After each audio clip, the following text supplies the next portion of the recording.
I'm Larry Robinson. We're the wake-up crew here at Disco 22 WPTU. We have 52 degrees. Skies are sunny now in New York City. A good day is coming up to, well, let's say 60 or so this afternoon.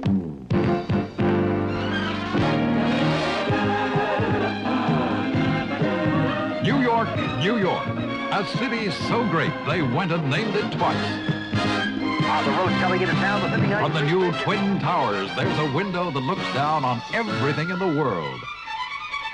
By the time you've finished your watermelon juice, the boutiques on Fifth Avenue are beckoning.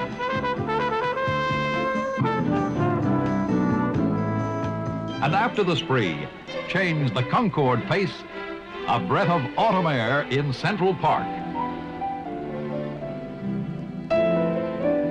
Time for a gourmet slice of the Big Apple.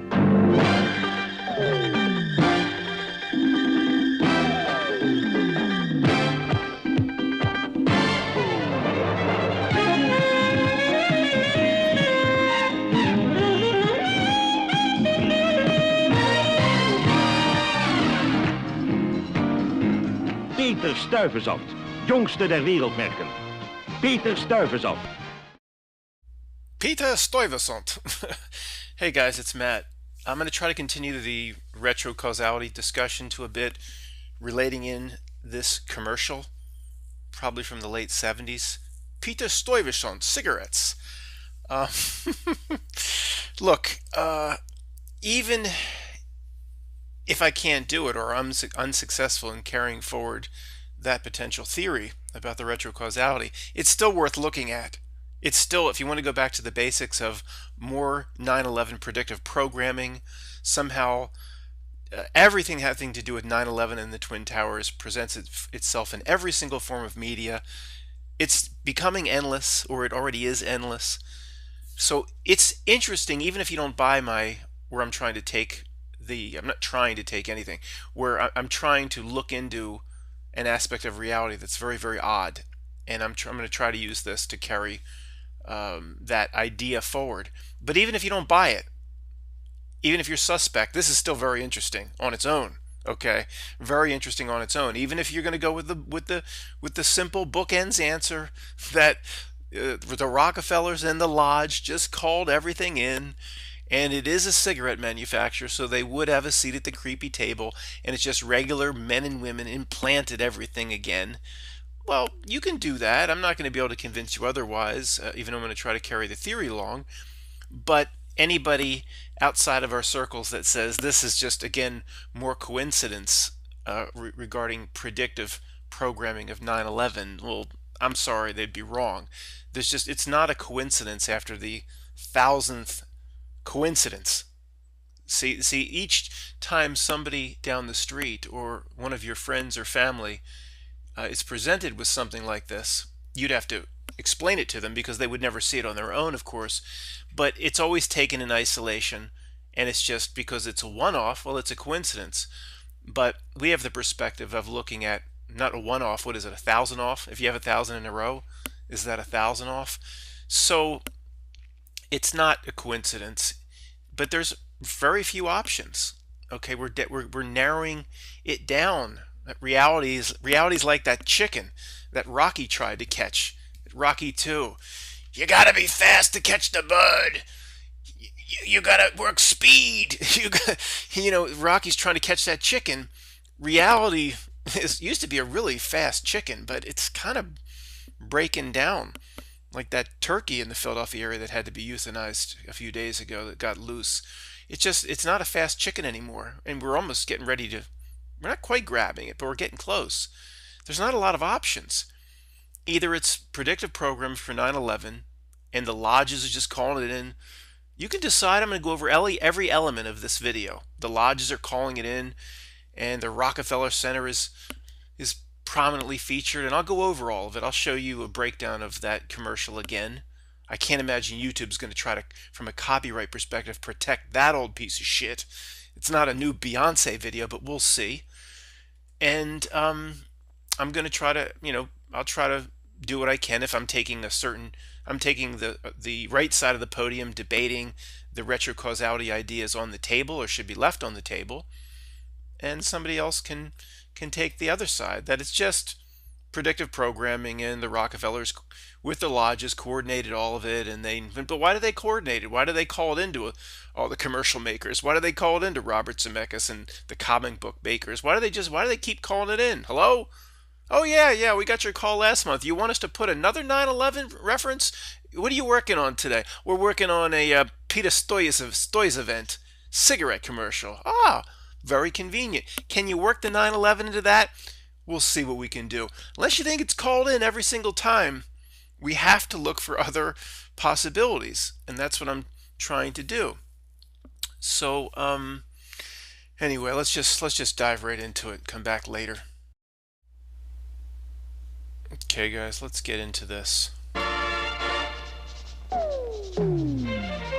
Oh, what was that? Bum, ba-dum, boo, boo. Look at that bird on the left. Now tell me that doesn't look familiar. Are you kidding me? Yeah, I know it's not the Twin Towers, but are you kidding me? Look at the perspective of that bird. Boom. Wow. Yeah, it reminds me of what's known as the CNN footage. The close-up of the model airplane. It's the exact same perspective. Well, it's very, very close. What else you got, genius? A lot. Look at that. And then after the bird does its thing, there's twins. Oh, so I know it's not the Twin Towers. There's twin buildings or pillars. Isn't that interesting? Oh, 659. 9/11 coding. 6 and 5 is 11. 9. I call this the Doc Brown 9/11 coding. It's the inverse, the 11 before the 9. But I guess I'm just seeing things. The thing to remember going through all this, and I'm going to present this like the old-fashioned truther perspective of predictive programming, but there's so much here. Again, it's ridiculous. It's worth looking at no matter what. Just in this, we're 3 seconds in. Just in what we just looked at is already, to me, over the top. But, of course, there's a lot more. Good morning to you. I'm Larry Robinson. We're the wake-up crew here at Okay. Now, when the Big Apple is featured as the Big Apple on the right, I'm no expert at New York tourism, but I never have seen it with a bite out of it. To me, it's the Big Apple, not the Big Apple with a bite out of it. So that's, I don't know, that's weird to me. Now, maybe I'm going to be wrong about some of this, and I might be latching on to too many things. Like, what's that guy roasting over the trash can, and who does he hope to sell it to? I don't know if he has a license to do that or who that would appeal to, but let's just keep going. Crew here at Disco 22 WPTU. We have 52 degrees. Skies are sunny now in New York City. A good day. Okay, British Airways, for the super rich, you come in and they have their own helicopter that will take you basically right to Manhattan from the airport. Days coming up to, well, let's say 6. Now, who deplanes out the back of the Concorde down steps? I don't know, maybe. That's outside my pay grade. So maybe I've never been on the Concorde. Maybe you do deplane out the back down steps. In addition to pointing out the predictive programming, guys, we're gonna have fun with this. We're gonna have a little fun with this. But again, you know, I don't know. I've never been on the Concorde. I've been on Soul Plane, and not even in the first 2 sections. They say, "Oh, you in low class," and go in the back where they hold in Soul Plane where they hold the bars and they've got the lockers. Oh. Here they come, meeting their friends. Hi, how are you? Oh, did you really want to do the swapping thing? Yeah, I think so. You know, it's getting a little tiresome. It's a little same old, same old. It's like having the same steak dinner every night. You want to do the swapping? Yeah. Did you bring the birth control?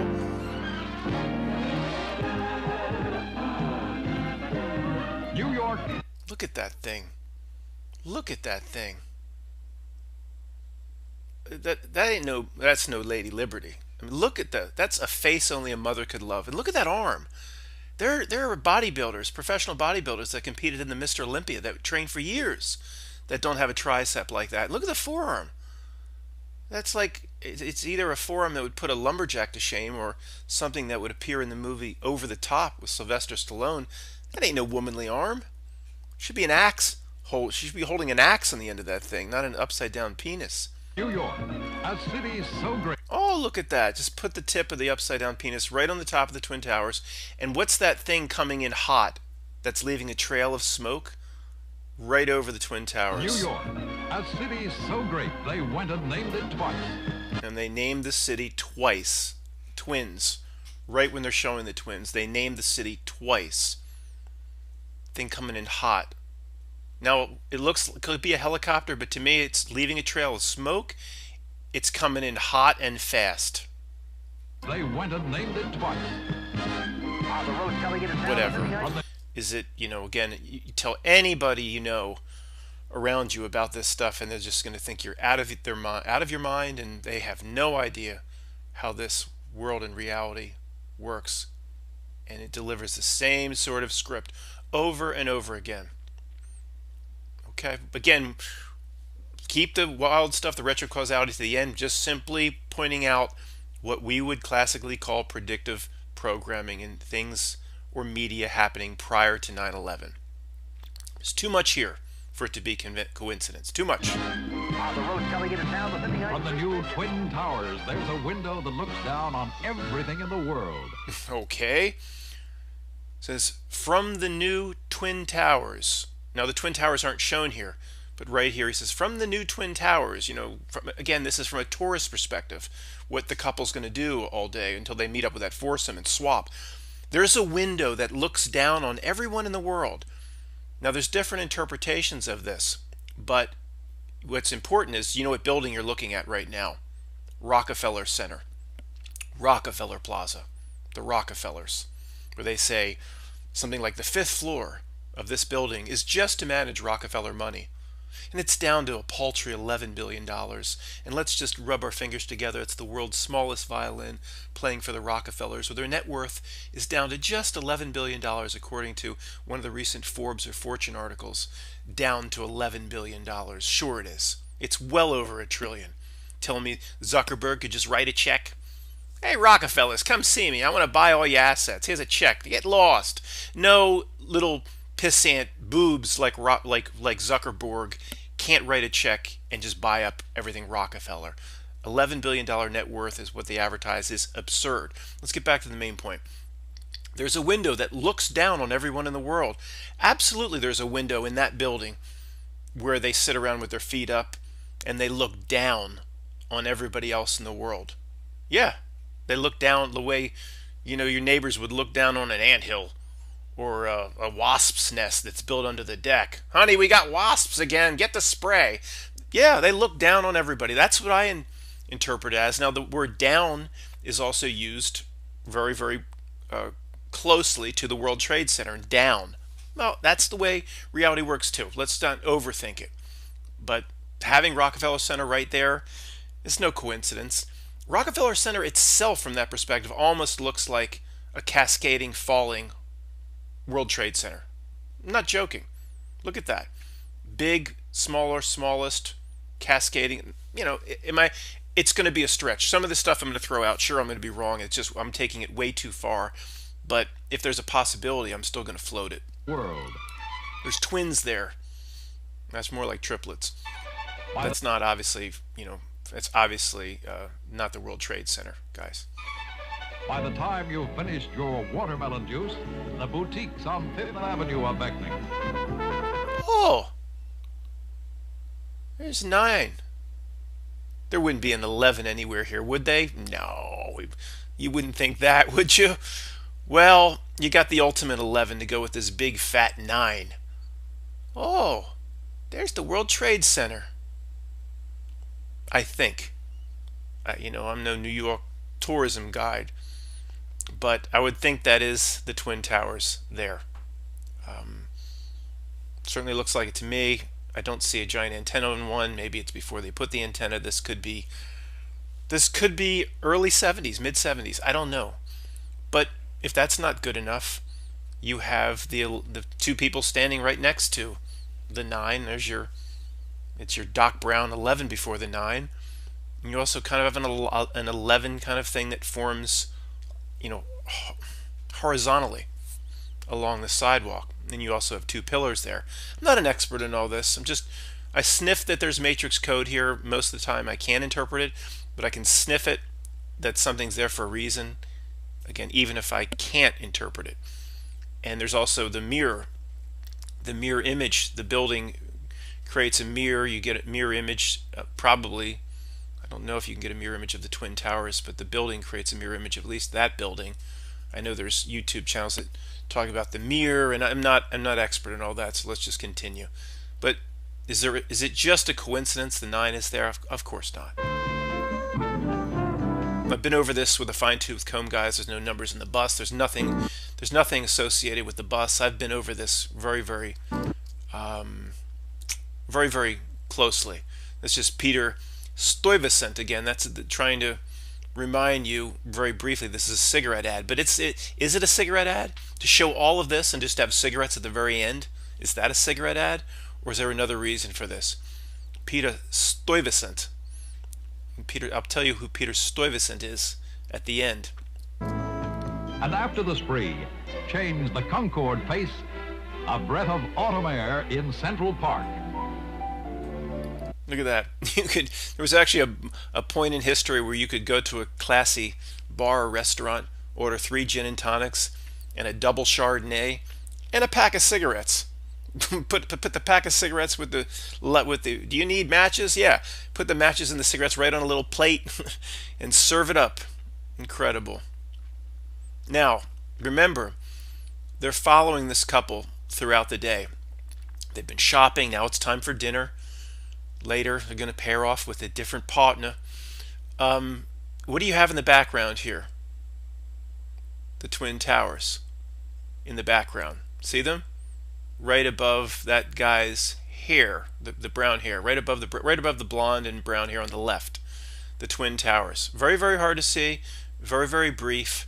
We know they're the Twin Towers because of their perspective off to the left from looking down the Brooklyn Bridge, and that's obviously the Brooklyn Bridge. So a lot of people are struggling. So what's the point? Yeah, they're putting it. Okay, they're having dinner and they're going to put the Twin Towers in Manhattan in the shot. There's a lot of problems with this. First off, remember, it's following the couple throughout the day. They came in on the Concorde. They're pretty well off. They didn't fly in on the back of Soul plane in low class.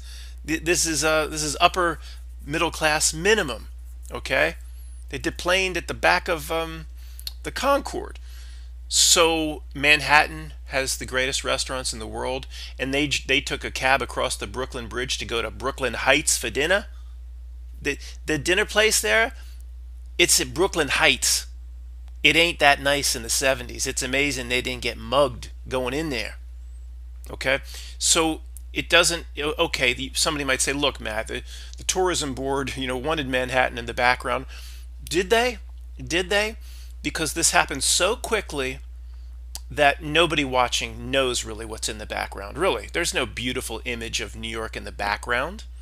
The fact is, this couple that's supposed to be vacation in New York, they drove out to Brooklyn Heights. That's what's along the water where you'd have Manhattan in the background. You can't tell it's the Twin Towers when this happens at real time. Watch. No way. Time for a go. No way. You don't know what's in the background. You're concentrating on them smoking at the table, the glamorous people having the lifestyle on Facebook that you can only covet. So why did the Twin Towers have to be in the background? Did somebody call it in, or did reality see to it? We're gonna keep exploring this weird stuff. Look at her, the blonde. So how you brought my cigarettes? Did you bring my birth control too? A gourmet slice of the Big Apple. Boom! Boom! They get in a limo. These people are not working at Walmart. They get in a limo to go out to the lavish nightlife. The limo.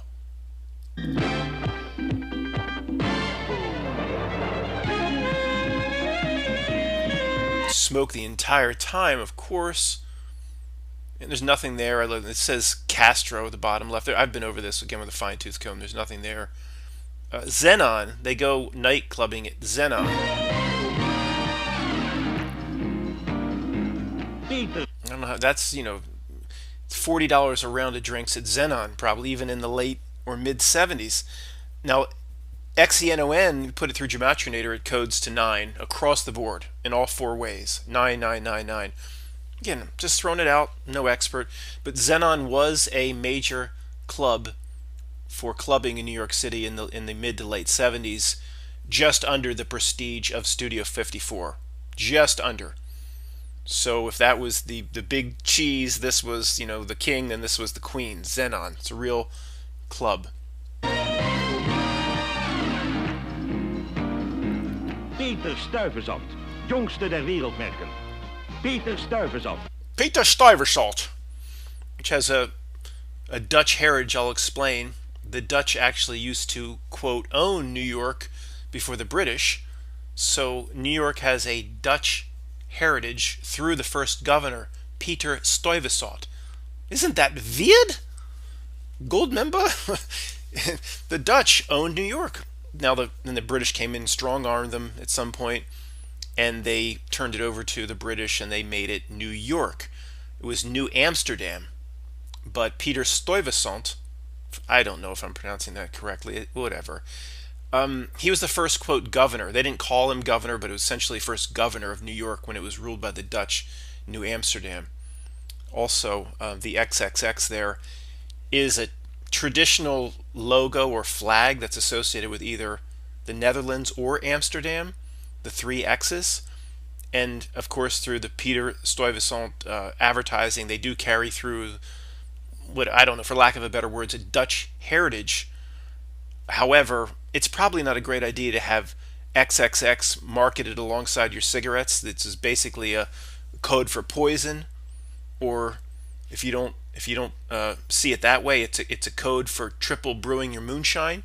Your XXX is your triple brewed moonshine that gets you over 150 proof. So I don't know. It's just probably not a great idea to be putting that with cigarettes. Although when this commercial came out, people probably still thought they were good for you. So maybe not.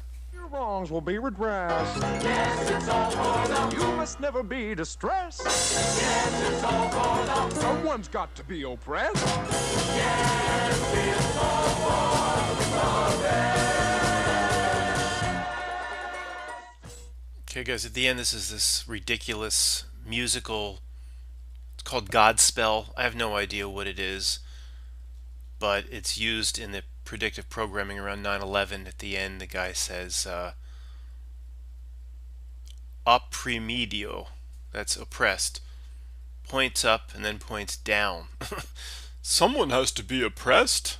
It's creepy, and things like this are, if I'm going to take the podium over here as somebody presenting the retrocausality argument, that just means there's no reason to get too specific. It means reality is extremely fluid. Okay? And do the creepy controllers have their fingers on reality buttons? Yeah, not as much as you probably would think, but yeah, I think so. They have a few levers and a few buttons that they probably know how to push. It's very fluid, in my opinion. Again, Mandela affected people would say, of course, they live this. So, but on the other side of the podium, at least with Godspell, it really does look like this is just some mockery that, a Rockefeller would put out. Put him on the top of the World Trade Center and have him sing about oppression, because we know what's coming. We know what's coming 33 years after the date these things broke ground. This is much more evidence for it's just planted, and reality is laid down by regular men and women. This Godspell example, it's ridiculous. It's complete mockery, in my opinion. There's just no reason. They wouldn't get permission to parade around up there anyway. The things are under construction. Going to parade your little gay troop around up there. It's under construction. They wouldn't be allowed even up there. So of course it's all planned. But when you get into predictive programming like this, and we add things like this to, what do we have? Hundreds of media, art, music, movies, television that in some way predicts something's going to happen on 9/11 in some way, calls attention to the numbers 9/11 or a collapse of the World Trade Center. Now that we have hundreds of examples and then we just continue to add them, like Paul came up with this cigarette commercial from the 70s. It's just some little 2-bit cigarette commercial that might not even have run for a month. It's just loaded with 9/11 references. It's just, to me, it's too many things. And we need to call for explanations outside the bookends. Outside the bookends of known understanding, between what just makes sense to our idiot little brains. Now, again, two sides of the podium. One side of the podium takes the traditional truther view that it's just everything is called in from the lodge. It's all laid down from the Rockefellers, and they've got the phone number of every comic book designer and every TV producer and every movie maker, and who is it? It's the lodge calling again, the Dark Lodge. They need your numbers implanted. You're going to hear me do this a lot over the next few months to stress how kind of ridiculous that is in the number of cases now that we're looking at. So on one side of the podium, somebody's arguing that it's just regular guys calling it in, and they're all working together and everybody's in on it, right down to the guy that sketches out the comic book. They're all in on it, which it doesn't fly with me anymore. I'm going to look for my answers other ways. But if I'm taking the podium against that person, and I'm not sure one way or another, I just again want to keep this on the table, that there is some sort of retrocausality. And for anybody struggling who didn't hear my last video, the idea would be that the predictive programming that points to 9/11, whether it be here or in 1,000 different other places, potentially a segment of it didn't exist before 9/11. So the 9/11 event happened, and there's a ripple out into the future that affects our lives, but there was also a ripple potentially back into the past that created the predictive programming in the past, created from the future. If you see what I'm saying, I should have explained that a little bit better. I can't assume everybody sat through the last 35 to 40 minutes of the last video. And I can't also spend 10-15 minutes here explaining why that is almost scientifically viable or almost proven now, not just some weird ass crazy thinking of a conspiracy theorist. There's a lot of evidence that backs up those possibilities now. But I do admit the guy at the podium on the other side, or the girl at the podium on the other side, thinking this is all called in, all the predictive programming and references to 9/11 are just called in from the lodge. They're saying, well, okay, but this jerk over here at the podium, the person I'm debating against, is suggesting that reality itself changed and there was some sort of weird ripple back through time that reset history. So as weird as you think my explanation is, and I'm not saying mine, I'm saying I'm taking the position of the person at the podium arguing that just regular men and women are just running around implanting all of this. I might think, well, you might not think regular men and women could be pulling all this off, but you don't understand the influence that multi-trillionaires have, like the Rockefellers. And it can be done by regular men and women. I understand for most people that's easier to buy in than, the Mandela-affected jerk like me at the other podium going, the 9/11 reset the past. I understand that's more of a stretch. However, this commercial, pops up out of nowhere. Thanks to Paul again for finding it. But once we're now looking at hundreds upon hundreds of the predictive programming, hundreds of examples like this. There's the Twin Towers, there's the 9. What's your threshold? What's your threshold? What if we find another 100? So the Illuminati floor in the Rockefeller Plaza that has a good view of Prometheus over the ice skating rink, they just had to get off. They get off by having hundreds of employees just make phone calls to every comic book designer and every Saturday Night Live producer and every movie director. That's all they did for 33 years. Make sure it's coded. Make sure it's coded. They just made the phone calls. Hoped nobody would ever say anything. Hoped everybody would be perfectly in on it, so everything's covered up. That's just what happened. It's all just regular men and women. See, as these examples keep coming, and they keep coming, and they keep coming, then it's very hard to explain it away with those simple examples that fit between your bookends. So if we find more of this, it strengthens the retrocausality argument, because this shit just can't keep happening. Regular men and women called it in. You know, you're going to hear me say that ad nauseum, but I've got to beat that point in. At some point, when you say, I've seen enough of this, and everybody hears at different levels, and they haven't all spent 10 years like most of us have looking at this, and they haven't seen every single example of 9/11 predictive programming. Those videos, it was an hour-long video of every little thing, every comic book cover, even the Saturday Night Live by itself. You have that jerk Colin. Was it Colin Quinn doing the news for Saturday Night Live? And he does 5 news items back to back to back, where every one references. You heard that there's a woman who was kind of one of the originals regarding the 9/11 videos. She's broken down the Saturday Night Live. There's a news segment on Osama bin Laden, then the NYPD, then the World Trade Centers are shown, then something about collapse, or just 5 news stories, all unrelated, that in some way tie the 9/11 story together. And again, there's hundreds of examples like that. And unless you just think that's just, well, Matt, you don't understand the Illuminati connections of the Saturday Night Live producers. You just keep, if you can keep explaining it away. Let's say they did run around for 30 years and plan everything and plan every license plate and call it in. What for what? What's the point of that? And it's not just mockery, just constantly calling it into commercials and just to mock. And then when it comes on TV, they get little chubbers, and they get, oh, look what we did, we showed them. Yeah, it was just, I could see mockery in a few major movies or something, but the hundreds and hundreds of examples, the what is it? The Long Kiss Goodnight, the Lone Gunman. It just goes on and on and on and on. And most of you are familiar with these examples. And if you're not going to buy my retrocausality argument.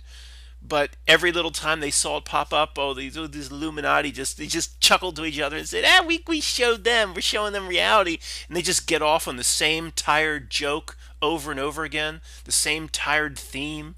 For what? For what? And somebody would say, well, I've said it, but not in this way. Well, they have to show us. Well, they have to show us what? Nobody's going to see the 9 from the Western Auto and the 11 of the flaming tire streaks in Back to the Future and be able to determine that Twin Towers are going to come down 20-some years or 30 years in the future because of that. So when you say, well, they have to show us, well, it doesn't make any sense. I've said that many times, but not in this way, okay? And in ways where they do have to show us where it makes sense, but it all ties together. But I'm not doing a good job describing this. But if they have to show us, well, no one's going to be able. Again, no one's going to be, by watching this commercial or by seeing Back to the Future a few years after this commercial. No one's going to. Are they expected to pop up with their popcorn in their seat and say, the Twin Towers are going to come down, they just showed us on screen? No one's going to be able to put 2 and 2 together. So that's not getting them out of any karma debt or load that's put on them. I don't know, guys, but this is going to go around and around for a while. This is just more evidence, in my opinion, to keep the theory that I had in the last video on the table. Thanks. I'm going to reiterate this in a lot of videos. People have heard it before. You can just check out now. It's always important to reiterate that what we did, we just were examining how the screen works. The screen that wraps all around us. How does it work? What exactly is time?